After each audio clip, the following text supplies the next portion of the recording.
কোচবিহারের খবরে নজর রাখতে হবে, কারণ কোচবিহারের মাথাভাঙায় নির্যাতিতার বয়ান রেকর্ড করা হয়। কোচবিহার যে মহিলা থানা, সেখানে তার বয়ান রেকর্ড করা হয় এবং তার পাশাপাশি রয়েছেন, তার সঙ্গে রয়েছে বিজেপি জেলা নেতৃত্ব। গতকালই পুলিশের বিরুদ্ধে সুর চড়িয়েছিলেন বিজেপি নেতা অগ্নিমিত্রা পল।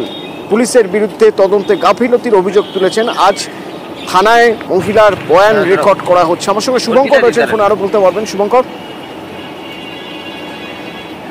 দেখো, মাথাভাঙায় সেই নির্যাতনের ঘটনার 5 দিন পেরিয়ে গেলেও সেই মহিলার বয়ান কেন রেকর্ড করা হয়নি তা নিয়ে গতকালই কোচবিহারে এসে প্রশ্ন তুলেছিলেন বিজেপি নেত্রী অগ্নিমিত্রা পল। এরপরই আজ সকালে কোচবিহার কোতোয়ালি থানার মধ্যে যে কোচবিহারের মহিলা থানা রয়েছে, সেখানে ওই মহিলাকে নিয়ে যাওয়া হয় এবং সেই মহিলার বয়ান রেকর্ড করা হয় এবং সেদিন কি ঘটনা ঘটেছিল, কারা ঘটিয়েছিল, গোটা বিষয়টি পুলিশের তরফে সেই মহিলার কাছে শোনা হয়।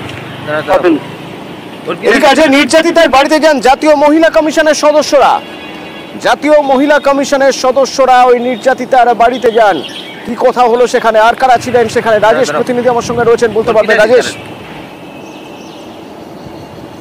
ব্লকের রুইডাঙ্গা বাজার সংলগ্ন এলাকায় সম্প্রতি যে মহিলা নির্যাতনের ঘটনা ঘটেছিল, সেই ঘটনার পরিপ্রেক্ষিতে কিন্তু আজ জাতীয় নির্বাচন কমিশনের সদস্যরা সেই বাড়িতে আসেন। সেই তার সঙ্গে কথা বলেন, কি ঘটনা ঘটেছিল সেই পুরো বিষয়টা কিন্তু সালমান মুখ থেকে শোনেন। শোনার পর সেখানেও কিন্তু নির্যাতিতার বাড়ির সামনে পুলিশ আধিকারিকরা উপস্থিত ছিলেন। তাদেরকে নির্দেশ দেন যে নির্যাতিতার যারা বাড়িতে রয়েছেন, ওই আতঙ্কে রয়েছে, তাদের জন্য নিরাপত্তা সুনিশ্চিত করা হয়।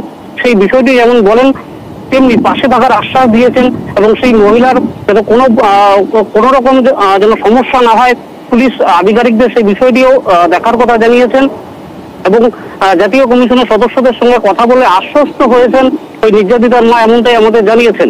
তবে এই ঘটনাকে কেন্দ্র করে যাতে প্রতিনিয়ত সেই নির্যাতিতার বাড়ির সঙ্গে পুলিশি নিরাপত্তার ব্যবস্থা করা হয়, সেই বিষয়টিও খতিয়ে দেখার কথা বলেছেন এবং পুলিশ আধিকারিকরাও এটা আশ্বস্ত করেছেন যে এই মহিলার নিরাপত্তায় এবং তাদের পরিবারের সদস্যদের নিরাপত্তায় কিন্তু পুলিশ মোতায়েন থাকবে এবং পুলিশি টহল মেনে চলবে।